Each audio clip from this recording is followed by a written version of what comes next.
Bismillahirrahmanirrahim. Assalamualaikum warahmatullahi wabarakatuh. Waalaikumsalam. Innal hamdalillah nahmaduhu wa nasta'inuhu wa nastaghfiruh wa na'udzu billahi min shururi anfusina wa min sayyiati a'malina. Man yahdihillahu fala mudilla lahu wa man yudlil fala hadiya lahu. Asyhadu an la ilaha illallah wahdahu la syarika lahu wa asyhadu anna Muhammadan abduhu wa rasuluh. Allahumma shalli wa sallim wa zid wa barik ala sayyidina Maulana Muhammadin khatamin nabiyyin wa ala alihi wa ashabihi ajma'in. Amma ba'd.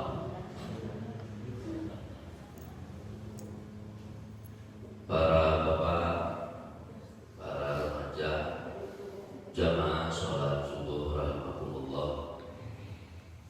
Alhamdulillah, puji dan syukur kita panjatkan kehadirat Allah yang Maha Pengampun. Mudah-mudahan kehadiran kita di subuh ini di masjid yang kita cintai ini sebagai bagian dari media di mana Allah menunjukkan kasih sayangnya kepada kita, sebagai bagian dari hamba-hambanya yang Allah cintai, sehingga kita pun termasuk orang-orang yang mencintai Allah. Para bapak jamaah sholat subuh, dalam kuliah yang singkat ini mungkin saya singkat menyampaikannya. Ada dua hal yang sangat penting dan sulit dilakukan di dalam hidup beragama. Yang pertama adalah istiqomah. Istiqomah hal yang sangat sulit, sehingga ketika ayat tentang istiqomah turun kepada Rasulullah Shallallahu Alaihi Wasallam, "Astaqim kama umirta wa man taba", dalam surah Hud. "Astaqim kama umirta", maka istiqomahlah engkau kama umirta, sebagaimana engkau diperintahkan, wa man taba, dan orang yang telah taubat kepada Allah. Ayat ini turun, beliau berkata kepada para sahabat, "Syayyabatni hudun". Ayat ini membuat rambutku beruban. Mengapa? Karena berat sekali perintahnya. Jadi Rasulullah rambutnya beruban itu bukan mikirin apa-apa, bukan mikirin hutang, bukan mikirin keluarga dan sebagainya, tetapi beliau memikirkan bagaimana perintah Allah ini dilaksanakan, yaitu istiqomah. Karena yang sempurna mencapai ketegakan dalam kehidupan ini tidak ada satupun kecuali Allah yang Maha Kuasa. Istiqomah diambil dari kata koma, artinya berdiri. Koma yaqumu qiyaman, artinya berdiri. Dan sifat yang lahir dari koma ini adalah qayyum. Qayyum itu maha tegak berdiri, tidak pernah satu kedip mata pun dia tidak tegak. Siapa ini? Allah. Jadi yang mencapai sifat qayyumiyah dari koma yaqumu hanya satu, Allah. Sedangkan kalau kita hanya dituntut istiqomah. Istiqomah itu artinya adalah tuntutan untuk tegak. Kalau dituntut untuk tegak, berarti pada dasarnya kita tidak bisa tegak, tidak bisa continue, tidak bisa konsisten di dalam melaksanakan perintah-perintah Allah. Maka Nabi sekali lagi tatkala turun surah Hud tentang ayat istiqomah, beliau mengatakan syayyabatni hudun. Ayat di surah Hud tentang istiqomah itu membuat aku beruban. Berat sekali. Maka pahala-pahala bagi orang yang istiqomah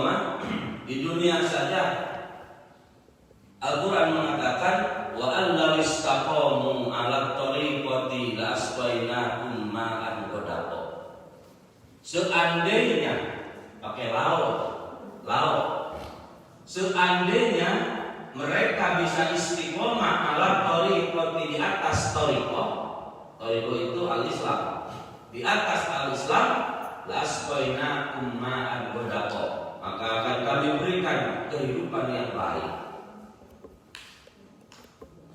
Maka kembali kepada sulitnya istiqomah, Al-Quran meredaksikan pengandaian seandainya mereka istiqomah menggunakan laut.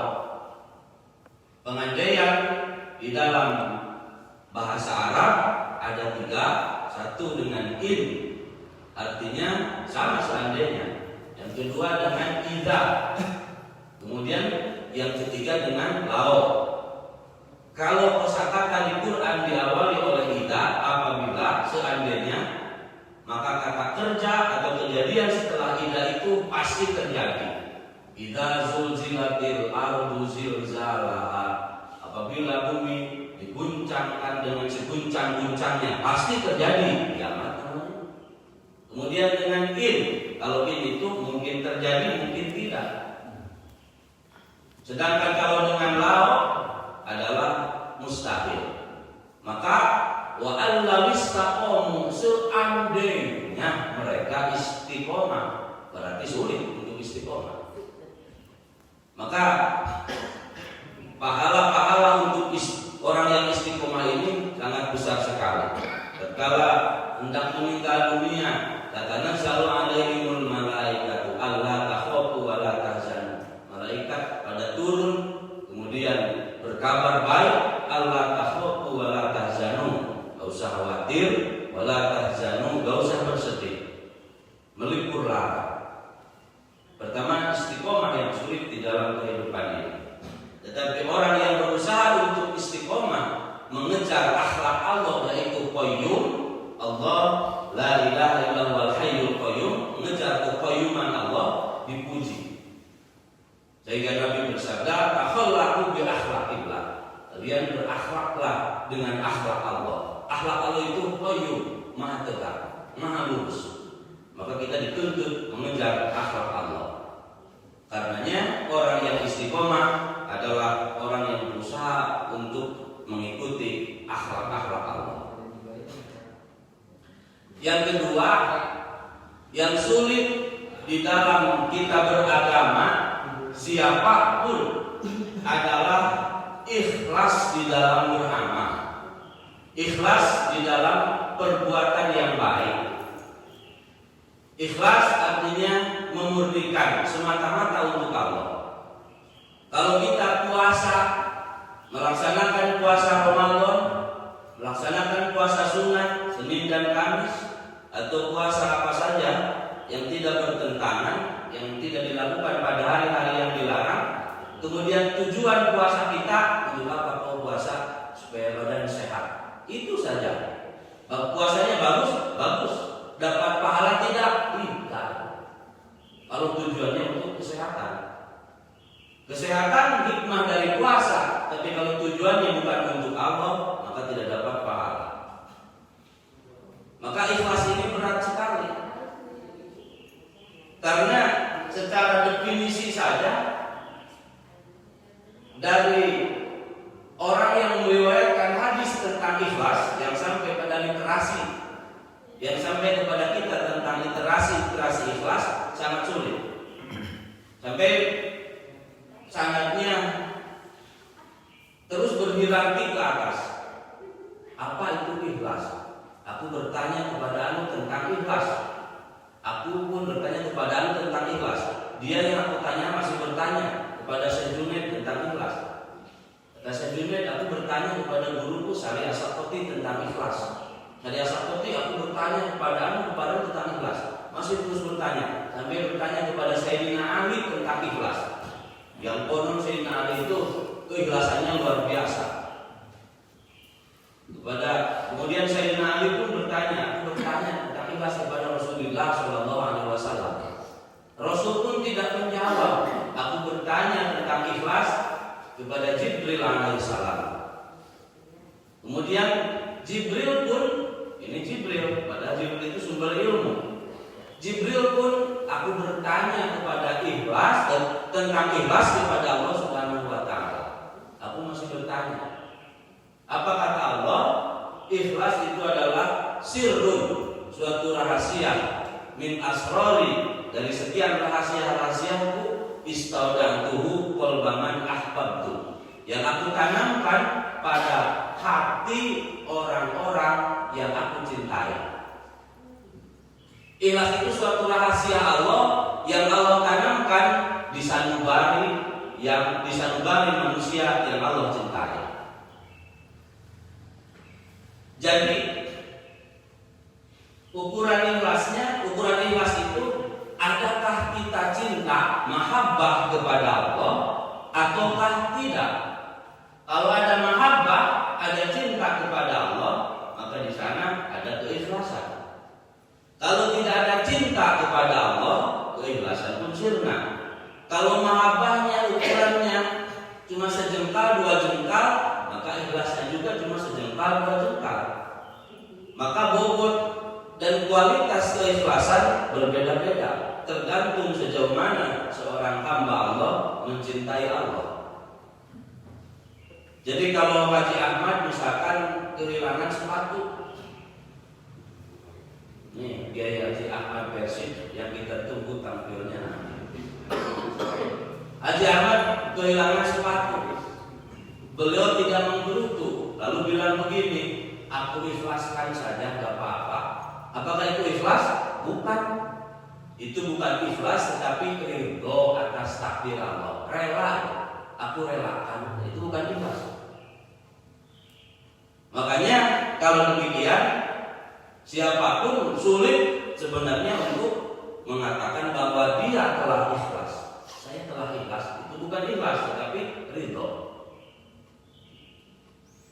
Ini yang barangkali sering terjadi kekeliruan dalam kehidupan kita, tapi gak apa-apa, gak salah-salah banget. Hadirin jamaah rahimakumullah, lawan ikhlas tentu riya. Selain kita mengukur apakah ada mahabbah, ada cinta kepada Allah di hati kita, maka di sanalah segala perbuatan baik menjadi suatu keikhlasan. Maka ukuran yang lain adalah ada motivasi-motivasi selain kepada Allah. Maka kita pun diingatkan, mau sholat, sebagian ada yang pakai musolli, biar diingatkan, fardhu subhi lillahi ta'ala, biar diingatkan, jangan-jangan tadi di jalan ada apa gangguan yang merusak keikhlasan. Apapun lillahi ta'ala kita sebutkan. Hadirin jamaah sholat subuh rahimakumullah, salah satu terapi bagaimana agar kita berikhlas di dalam melakukan amal soleh, kata para ulama-ulama tasawuf, di samping harus lillah adalah harus billah. Billah itu apa? Billah itu artinya dengan bantuan Allah. Jadi kita beramal soleh, kita tanamkan di batin, amal soleh kita semata-mata hadiah pemberian dari Allah, dan Allah yang menggerakkan semuanya. Kita sholat subuh, takbir pun kita akan nyaman bertakbir Allah Akbar. Allah yang menggerakkan kita. Kita ruku dan sujud, Allah yang menggerakkan semuanya bagi kita. Kalau demikian serba Allah yang menggerakkan, maka rasa cinta pun dengan sendirinya lahir. Kemudian jauh dari ketakaburan, kesombongan yang terjadi disebabkan oleh amal soleh. Sebab salah satu ekses negatif dari amal soleh adalah lahirnya kesombongan. Bahkan di sisi lain, salah satu positifnya dari perbuatan maksiat memang ada. Salah satu positifnya lahirnya ketawaduan, sirnanya kesombongan.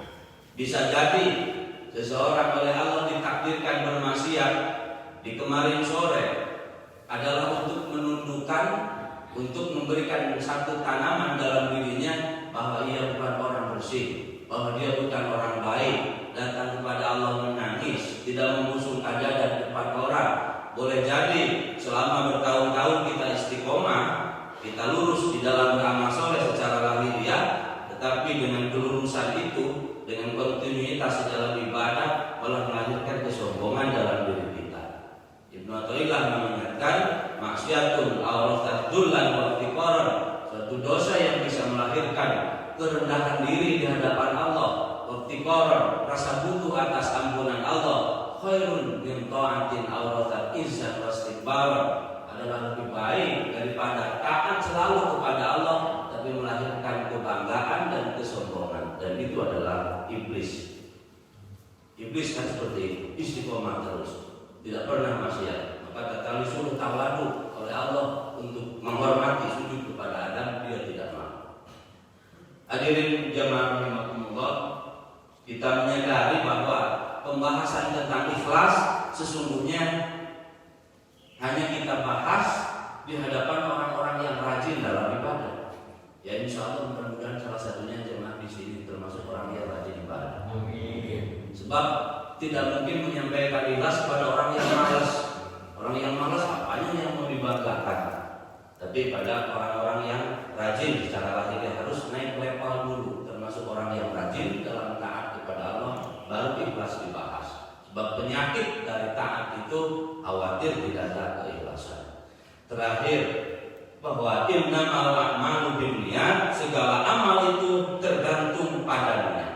Sehingga kata Imam Syafi'i, hadis ini yadkhulu bi sab'ina baban minal ilmi, masuk kepada semua bab keilmuan di dalam Islam. Hadis innamal a'malu binniyat. Maka kalau rukun wudu saja, sebagian mazhab seperti kalau nggak salah pernah disampaikan oleh Pak Indra bahwa wudhu itu rukunnya 4, mencuci muka, kemudian tangan, kemudian kepala, rambut, kemudian membasuh kaki, mencuci kaki 4. Maka dalam mazhab Imam Syafi'i ditambah 2, 1 dengan niat, jadi harus niat. Kalau niatnya sekedar mencuci muka biar bersih, tidak dapat pahala wudhu dan bukan wudhu. Ditambah lagi yang kedua adalah dengan tertib, jadi berurutan. Tidak bisa kita cuci berwudu dengan cuci kaki dulu. Walaupun saya belum pernah lihat rengkonan kitab namun kata guru saya bilang begini, ada satu mazhab bahwa kalau kita terjun saja ke kolam renang, niat berwudu walaupun tidak berwudu, terjun saja asal basah seluruh tubuh, maka kita itu hanya dari kolam renang punya wudu. Ada yang bilang gitu. Jadi kalau hujan-hujanan kita tidak berpayung, semuanya kita kuyup, lalu kita niat aja di batin kayak berwudu, itu jadi wudunya. Ada yang bilang begitu. Itu memang begitu. Itulah 2 hal yang sangat sulit di dalam kitab beragama.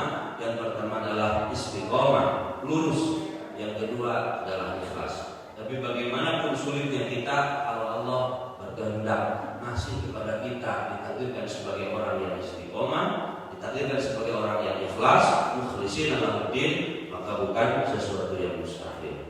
Maka kita memohon kepada Allah kiranya kita dijadikan sebagai orang-orang yang istiqomah, kemudian orang yang ikhlas, sehingga menjadi manusia yang penuh dengan qalbun salimun, hati yang selamat.